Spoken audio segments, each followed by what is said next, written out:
Anil classes में आप लोगों का स्वागत है। आज हम लोग एक बहुत ही महत्वपूर्ण टॉपिक पर बात करने वाले हैं जिसे मोल कॉन्सेप्ट कहते हैं। जिस प्रकार से किसी भी पदार्थ को मापने के लिए एक विशेष प्रणाली के मात्रक की आवश्यकता होती है, ठीक उसी प्रकार किसी भी रासायनिक पदार्थों को मापने के लिए विशेषकर हमें मोल्स की आवश्यकता होती है, जिसे हम लोग मोल कॉन्सेप्ट के अंतर्गत पढ़ते हैं। मोल किसी भी रासायनिक पदार्थ का एसआई मात्रक होता है।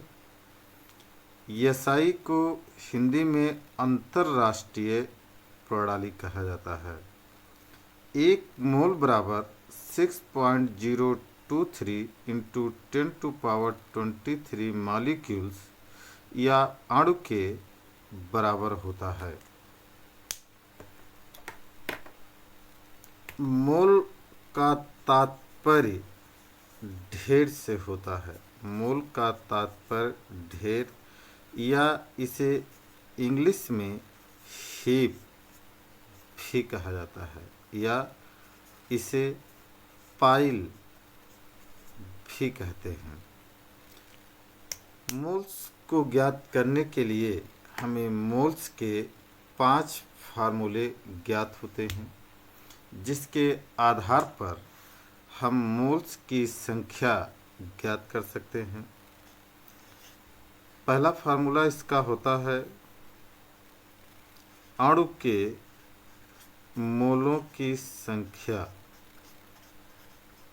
मोलों की संख्या बराबर ग्राम में भार बटा अणु भार।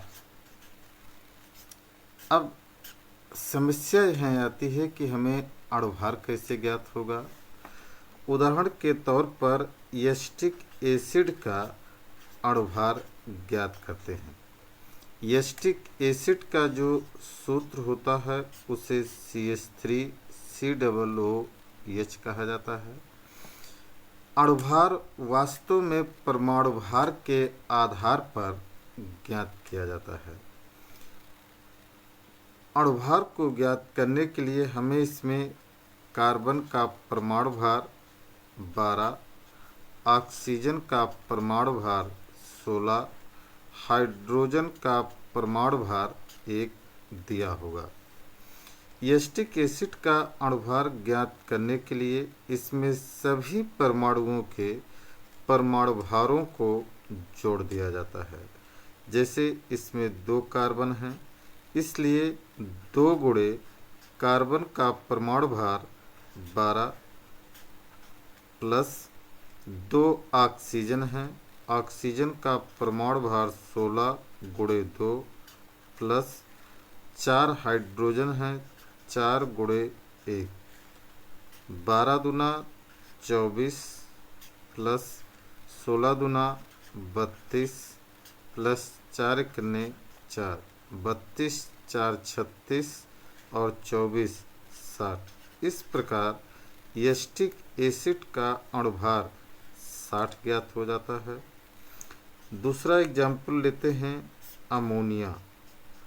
अमोनिया का अणुभार यदि ज्ञात करना हो तो इसमें नाइट्रोजन का परमाणु भार 14, हाइड्रोजन का परमाणु भार 1 होता है। इसलिए नाइट्रोजन का परमाणु भार 14 और इसमें परमाणुओं की संख्या है 1, इसलिए 1 और प्लस हाइड्रोजन का परमाणु भार 1 और गुणे 3 कर दिया जाता है।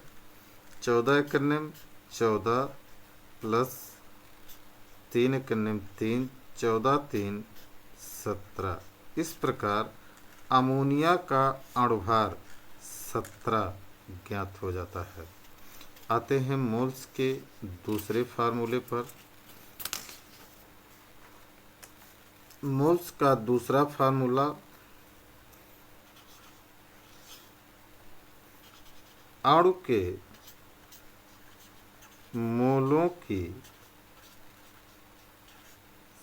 संख्या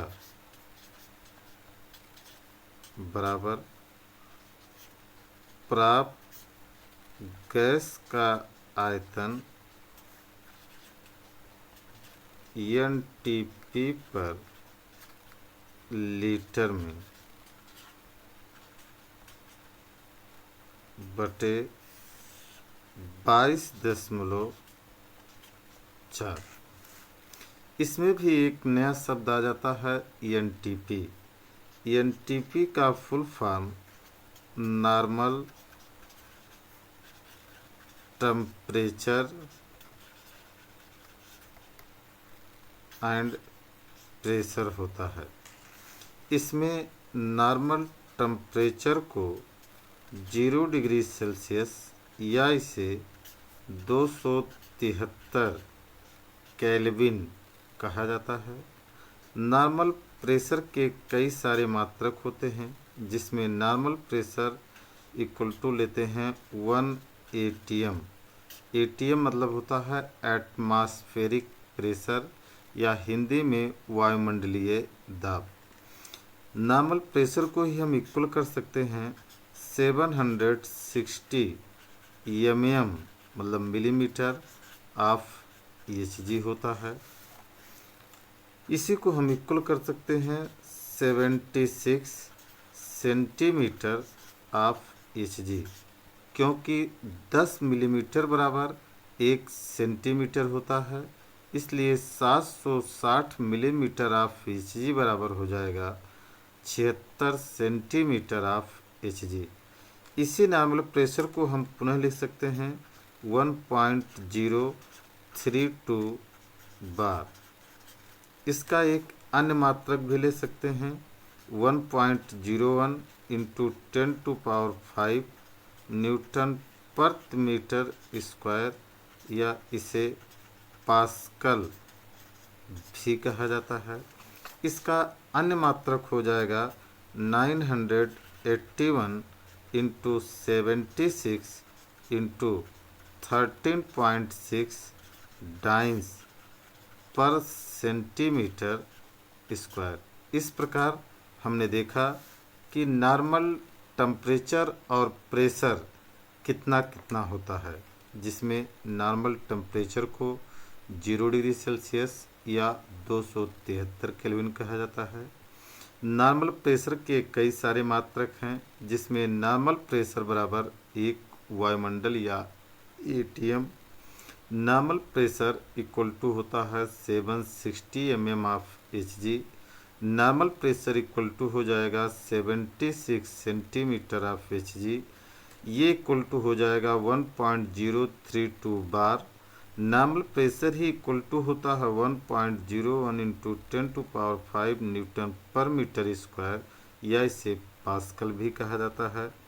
नॉर्मल प्रेशर ही होता है 981 इंटू 76 इंटू 13.6 डाइन्स पर सेंटीमीटर स्क्वायर।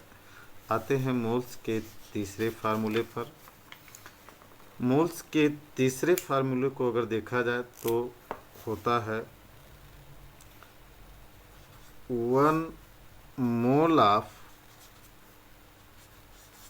मॉलिक्यूल या अणु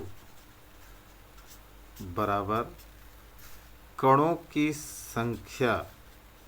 कणों की संख्या, इसमें कणों की संख्या के स्थान पर हम परमाणु, आयन अथवा अणु भी ले सकते हैं, बटे आवागाद्रो संख्या को N0 से प्रदर्शित किया जाता है। चौथे फार्मूले पर आते हैं। 1 मोल परमाणु का बराबर ग्राम में भार बटा परमाणु भार। अभी किसी सिंगल परमाणु के लिए अगर उसके मोलों की संख्या ज्ञात करनी हो यदि हमें ग्राम में भार और उसका परमाणु भार दे दिया जाए तो इसके आधार पर हम उसके मोलों की संख्या ज्ञात कर सकते हैं।